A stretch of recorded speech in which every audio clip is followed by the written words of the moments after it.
Labas everyone! You're listening to The Generation Gap. Yeah. This is the only lighthearted podcast starring two giggly girls gathering people from different generations to discuss some not so lighthearted topics. Today's hello was in Lithuanian. Nice. Dude, it feels so good being back in the recording studio. Recording studio. aka Nivi's bedroom. But yeah, things have changed since since last time we sit down to record. Yeah. What has changed? Time. It's been long, yeah. Yeah. What's changed? We survived a week full of stressful exams, Mm-hmm. and now Nivi's hair is half the length it was before. Yes. But yeah, okay. So Nivi, do you want to explain how we came up with today's topic? Okay, so yesterday? Mm-hmm, Yesterday we were stressing about what topic, we should record for a podcast and all of that. And then our mothers came up to us and were like, record something. We were like, okay, mother-daughter confession thing. Yeah, we decided that we were like really excited. We were like, why don't we call our mothers on our podcast because they have never been on our podcast? Yeah. And we were like, yeah, that'll be so much fun. And we can have an episode called Confessing Things to My Mother That She Doesn't Know About Me and all of that. And we were like all hyped to do that. And then But what happened? then they said no. Because they're shy. Both our moms went like, no, we can't come on your podcast because we're too shy to speak in front of people. So we were like, it's okay. This is still a really good topic. Since like the relationship between the mother and a child is so profound, we were like, we should still have an episode about it regardless of the fact that our mothers don't want to come on our podcast. Yes. So here we are. And that brings us to today's episode. Friend first, mother second. Ooh. Because we are those girls who call our mothers our best friends. Besties. And that's why that brings us to today's title. Yeah. Friend first, mother second. Yeah. Okay, so Nivi, go ahead. Yeah, so please join me in welcoming one of the most talented students of our school and her very energetic mother, Riya Srikanth and Miss Sudha Srikanth. Hi. Hi, girls. Hello, thank you so much. Hey, thank you so much for calling us in. It's like I think I'm doing it for the first time. Riya has been, really participating in so many events, and I've seen you girls around school. But first time I'm coming, participating part of a recording like this. So thank you for that. I've usually done I've done actually actual live recordings, not like a podcast really. So this is my first podcast that I'm doing, so it's new for me. Oh, That's nice. yeah, and we were like, who better to have than a mother-daughter duo themselves. So Yeah. there we have it. Okay, so for segment 1, we want to talk about, there's a very big conversation and we want to get your view on this.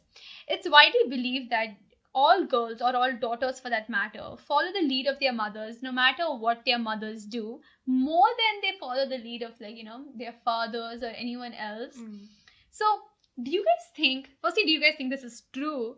And secondly, do you guys think that this is actually advantageous for the daughter, or is it harmful? Because I have a lot to say on this, but first let's see what you guys want to say. Yeah. Okay, if I have to look at myself comparing to my mom, yes, I think we do. Maybe in our generation, my mom was a homemaker. She was not working. So then it is usually true that the girls try to look at the moms and try to follow whatever they are doing because they end up spending more time with the moms than the dads. Yeah, that is true. But in the current generation, I think it is, we cannot say it is still so, because both moms and dads are working, so the kids pick up whatever is the best out of both of them. Sometimes not so best too they pick up, so it's like they pick up both. Sometimes in our house it goes on like for example, Riya likes or she runs and hugs her dad more than she hugs me, so I end up saying, this is wrong, I'm your mom. So it happens like that. So it's like, the girls, the kids, current generation pick up from both the parents. Like it's not only the moms. Maybe in the early generation it was true because they end up spending more time with their moms compared to the dads. That's my take. on this topic? I also agree about this generation. I think even we pick up from both our parents because, like, like my mom said, they both go to work. But when they come home, I feel comfortable with both of them. But maybe maybe some children who have their mom staying at home and their dad at work feel more comfortable with their mom. But I personally feel both are equal for me because they're both the same to me. There's no difference. I think Sudha auntie, like, very well, like, she actually established the generation gap. But yeah, my mom, she's not a working mom, she's at home. But I feel like I've picked up most of my habits from her. I don't know if it's because I spend more time with her, or it's because of just like I'm more close to my mom generally. But then for me, I think it's been beneficial because my mom always, like, make sure that, okay, she knows she's setting an example for me, she's a role model for me and all of that. So then she knows that she has to, like, whatever she's doing, even if, like, she gets very annoyed at us or she gets very mad at my dad, for example, she'll make sure nothing chaotic is happening in front of us. Yeah. She'll be like, Same here. "It's not happening," Same here. and all of that. And is nowadays parents are more cautious about having this whatever the misunderstandings or discussions they want to have. In fact, me and my husband, we have our sort of fight on chat. Because we work together and we come home and we are together. So it's either, and we drive, we go to work and come back separate cars. So either I'm on a phone fighting with him or I'm on the chat fighting with him. So I tell Riya and my sister, don't link it to my chats, only with my husband. You can look at any other chats. Don't look into the chat with my husband because there would be some fights going on in that chat. So it is generally not good to be, having any not so good discussions in front of the kids because the kids should not be involved in all those sort of discussions. So that I think is good in this generation of parents. Yeah, correct. But then, in some cases it can also be harmful that like a daughter is following everything that the mother does. Okay, you were talking about this yesterday, right? So you explain. So, like, if the mother is, like, kind of toxic or something, like, I really don't know how to explain it. But, like, yeah, if... I don't know how to explain it. Okay, I think, see, at times it can be dangerous if the mother doesn't know that, what She's doing role, something bad. yeah, or like what role she plays in her daughter's life, because I don't know if this is really, like, I haven't seen any examples of this, but at least in movies I have. Yeah, in that- movies I have. Yeah, that, like, the mother is just doing all this. I don't That's want to okay. say things. You because can it's say just, it's only like, what you've seen. You're not saying about your mom or about your aunt, or you're not talking about. You're just telling generally. So you can say that nothing bad to feel about that.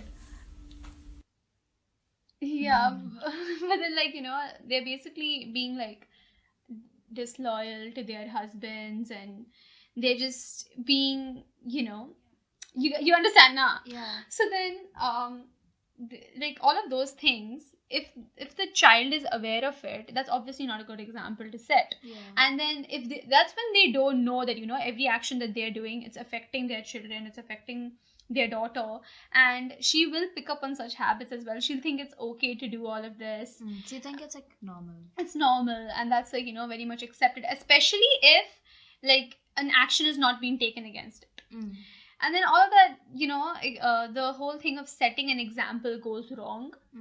So I think it can be harmful if the mother does not know where, like, what significance she has in her daughter's life, and how how every action of hers affects her daughter. True. That is very true. That's when we as parents, we always tell the kids, like, only learn the good things from others. Don't see, if any person is having the best of everything, nothing wrong, nothing bad they do, then they become God. So all of us, any individual will be having their good points and the bad points. So we should that's when parents always tell the kids that, always remember to do only good things. Do not do anything which is not right, and learn. Like, there might be 10 friends of theirs. So 10 friends might have the good habits and the bad habits. So as parent, we always tell. And yes, there might be some parents whom we are saying could be disloyal. There could be some wrong things which they are doing. But I'm sure if the dad is also in the house, or if there are other elders in the house, they would make sure that the kid learns only the good point from the mothers also, or there would be some other problem or action being taken if something wrong is being happened there. That's for sure. Yeah, my mom always tells me to learn the good things from her. She doesn't want me to learn all the bad things. So Because I've got a couple of Yeah. because I'm quite short tempered, and I'm like, I'm so stressed at work. I come back home and Ria is like, Amma, it's so late and you're still at work, and she gives me all these small chits saying, I love you. I know you work hard for me, but you're coming so late, and she makes me feel guilty. So with the guilt, I come home and she's not yet slept at 11:30. Next day is a school day, so I scream at her and she's upset. So then next day morning I tell her, yesterday night I was feeling bad. I was feeling guilty that I came home late and you had not yet slept. So that's why I screamed at you. Don't learn that point of mine, which is wrong. I should not be screaming at her at 11:30. So then I don't want her to learn that bad habit from me. So whenever I do something wrong, if not at that point, the next day I tell her, I'm sorry I did something, but don't learn this from me. This is not right. So that she understands that even I do something wrong and she shouldn't be learning that. Yeah, I think that's also very important. Like, the daughter should know that not anyone can be perfect, and seeing that in her mom is like the best way to learn it. Yeah.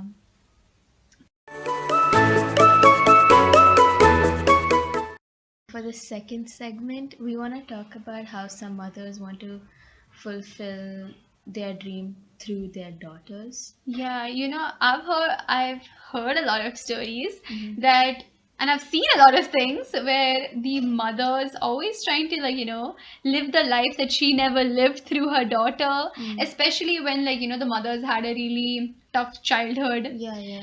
So, do you guys have you guys ever seen that?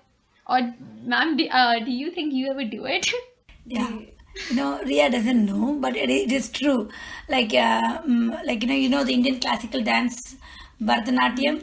Okay, she would agree now. Yeah. So I learned when I was in school, and as the usual Indian parents, my mom stopped us from learning dance when we were in year 9 because the board exams were coming up in year 10 and year 12. So she said no more learning to dance. So usually you learn the dance when from year 3 you start learning when you're in year 3, and then you learn for 5 to 7 years, and then you do something called as Arangetram. Arangetram is when you learn everything, you do a dance performance solo. You for 5 hours you do different kinds of dances.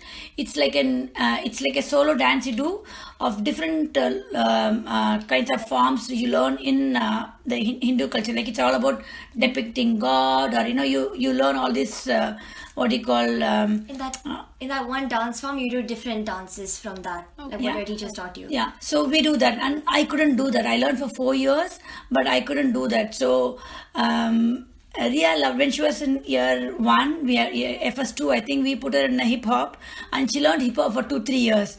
Then I found this institute where this awesome teacher was there, so Mrs. Renuka Iyer. So we put her in Bharatanatyam. So she's learning for the last 5 years, and in 2 years she will be completely finish learning the complete Bharatanatyam, and we can do this concert where she will be qualified Bharatanatyam dancer. But last 1.5 to 2 years, she's behind us to stop her from doing this dance because she still loves the hip hop and not the Indian classical dance. So this one thing, yes, I have to accept. I'm forcing her to do because it's it's good for health, and she learns about different Hindu culture and gods, which we don't teach, like how our parents or grandmoms and granddads taught us. We don't do that because we don't live back home. So the kids here don't get to learn everything compared to what was our childhood. So we are sort of forcing her, and I know it's because I stopped it when I was a kid. And yeah, I think she wants me to do it because she knows that it's a good dance.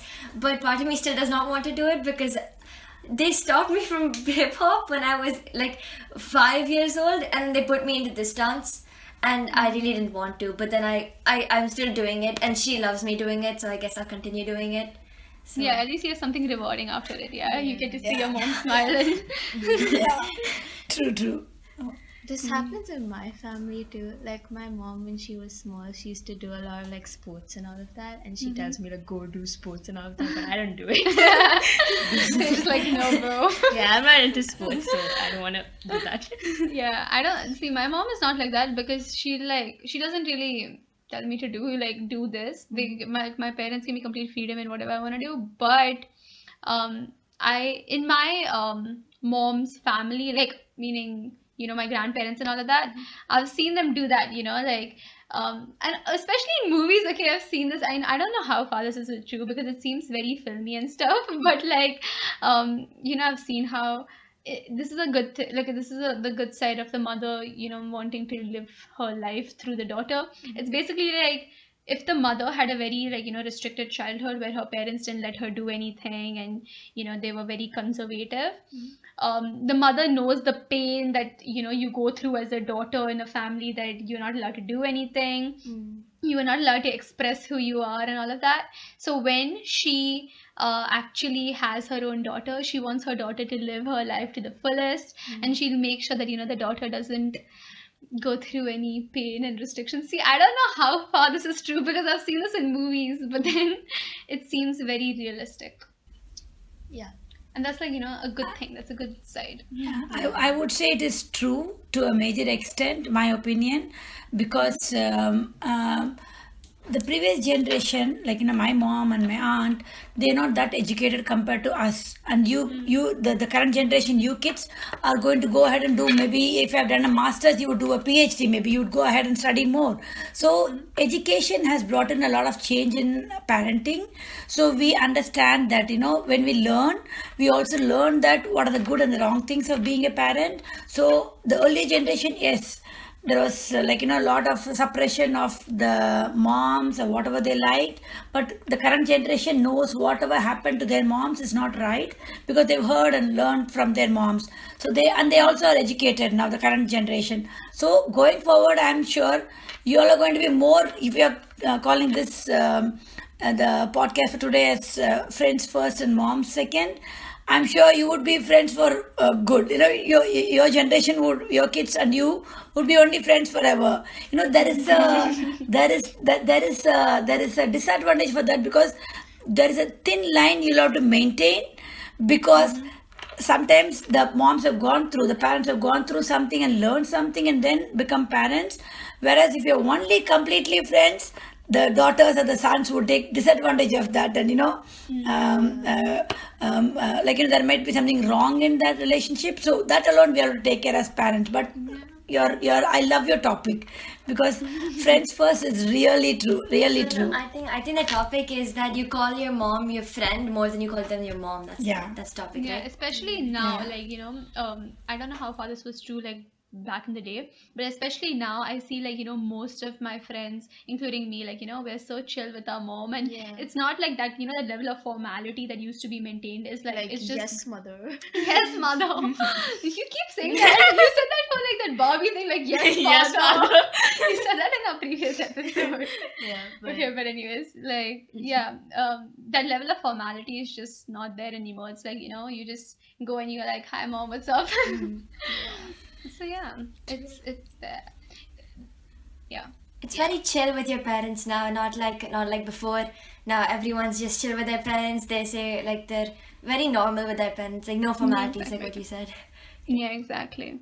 And since we're talking about how moms live their life through their daughters, sometimes it can also be that if the mom is very cool, she'll go and do everything with the daughter, live her youth again with her daughter. I've never seen that in real life, but again, movies.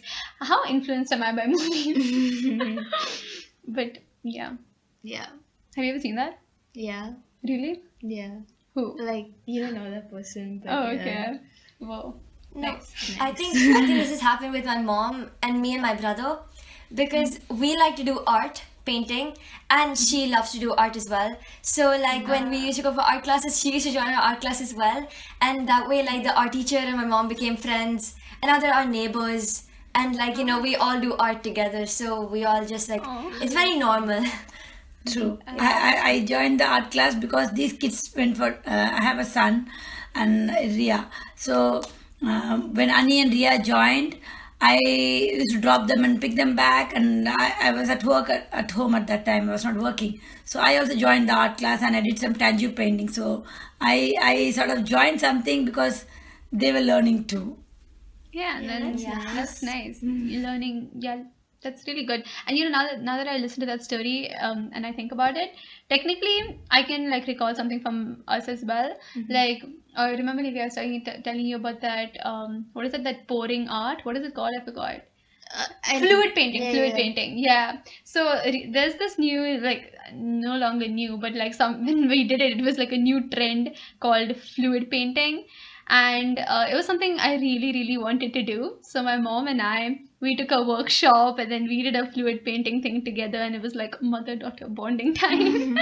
So yeah, I guess she also learned something new, and doing It's stuff. all chill now. Yeah. I can see all those paintings behind you on the wall. no, Oh, that's my Yeah, painting. These are Niveditha. Okay, that's nice.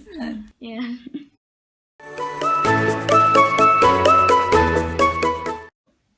All right, guys, and now for the last segment, we're gonna do something a little controversial.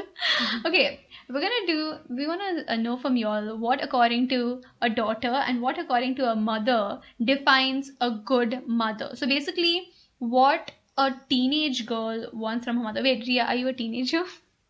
Yeah, dude. How many years? Are you Yeah. in 8th grade? Yeah. Yeah, okay, yeah. Okay, sorry, I'm sorry. Okay, so we all are teenagers here. Okay, yeah, so what a teenage girl basically wants from her mother, and what, according to a mother, makes a good mother, if that makes sense. Yeah. Yeah. So what do you guys think? Okay. I think as a mom, as far as what I think as the best I would want in my daughter, like Ria, is being good, being honest, okay? Always think of, sometimes she doesn't like it, but I tell her always think of others, because we have two grandmoms staying with us. My husband's mom and my mom both stay with us. So sometimes having grandparents can be a little bugging in Dubai, because these kids have grown up without the grandparents at all. So they only come for a visit and they go back. But now last 2 years, almost 3 years, they are with us now. So I tell her that we should adjust, and sometimes if they tell you, do this, do that, or don't do this, don't do that, you should not take it wrong, and you should always give respect. So being honest, being good, and listen to elders, and then studies comes first, and then fun comes next. Maybe Ria, sometimes she doesn't like this last two ones. And we keep the studies and the fun at the same level, not up or down. Yeah. So I would say these are the main things which I look as a mom, which is important for a person to have for throughout their life. It's not only as for now, even when she grows into an adult, these are the things which will keep her grounded, and true. That's very important. Then everything else comes secondary. These are the 5 things which I always tell. Be true to yourself, be good to others, respect elders. Because sometimes this generation I see, because we make them as friends, sort of they tend to expect this from the aunts and the uncles and the others also. So that's one sort of a little disadvantage, because the way she speaks to me, maybe she can speak to the dad, but not to aunts and uncles. They may not expect them to be in the same length. So that's one thing. Yeah. Yeah, very correct. Yeah, I have experienced that. Like I have been told off for telling my aunt hi, what's up? They're like, hello, what is this language? Oh my god, really? I have that has happened to me, and I was like, oh, sorry. For me with a mother, it's just that it's very normal. I don't see anything any wall between us. It's just free. We are free birds out of our cages, like that. We're just there's no problem between us. And what I want in a mom, what I want in a good mom, which is the definition of my mom, is understanding. Understanding meaning they understand what we're trying to say, and they're trying to get on the same wavelength as we are on. And then basically they should try to listen to what we're trying to say as well, because some moms try, like they feel like they have a power over their children, so they'll be like, no, you listen to me, right? Yeah, very dominant, like that. So my mom listens to me, and she, like, we take each other's opinions, and like we listen to each other. I want that kind of a relationship between a mom and daughter. Yeah, so mutual respect and understanding. Yeah, that's very correct. And I think especially as teenagers, like our moms require a lot of patience, and I give hats off to my mom because she deals with me and she deals with my tantrums and she deals with my mood swings and my unnecessary times where I get frustrated at life. Yeah. And I have a lot of meltdowns during exam time, and she knows how to like calm me down and all of AKA that. last week. Yeah, last week. Last week. Yeah, but yeah, a lot of patience. Yeah. Yeah, Nivi, what about you? Patience is the key to success. Wow, so inspirational. Okay, yeah, Nivi. Yeah, what? Yeah, you were saying, what do you expect in a good mom? I want my mom to be fun with me. I mean, she is fun, but like, yeah. Okay. Like, have fun without judging me, you know? So basically, yeah, because we are quite weird. No, we're very like chaotic. And Yeah, weird. weird kids. But that's all like teenagers now. So basically, don't judge, because things, we'd probably do things that they didn't do when they were our age. Yeah. So probably not judging. Yeah. Yeah, cause like my mom doesn't judge me like at all because I'm like so weird at home. But like, yeah, that's what a good mom should have. I think everyone's like perception of a good mom is different, because to me, like, I've always seen that, you know, no matter how a mom is, a child is still gonna love their mother, no matter what. Even if they at the time they are like, oh, you're so mean and blah blah blah, at the end of the day they love their mother and they can't live without her. On that note, we have a poem. So before we end today's episode, we thought it'd be nice to just read a poem for all the mothers out there. And Auntie, this is even for you because even you have a daughter. So here, I'm gonna go for it. Okay, please say "oh" after it. Okay. Okay. Dear Mom, since the day I was small till the day I became tall, since I began understanding things till the day I got my own things, your love has never fallen short. You have been my only support. I want to hold you tight and hug you. I just want to say thank you. Very nice. Did you write it, Yukta? Ruhi. Ruhi, sorry. Did you write it? Yes. Okay. No, it's very, very from the heart. It's from Google. It's from the heart. It's really nice. Yay, thank you. But okay, I think on that note, we come to an end of this episode. Yes. Thank you guys so much for coming. It was so Thank nice you so talking much. to It you was a real mom, daughter and daughter session. Maybe if I can call you also as my daughters. It was really nice, and all the best for your podcast. I'm sure you're doing really well. Thank They you are so doing much. really well, because I've been seeing your podcasts. They're really nice. And thank you for inviting us. This is a very special episode. That's what we feel it. Yeah. Thank you.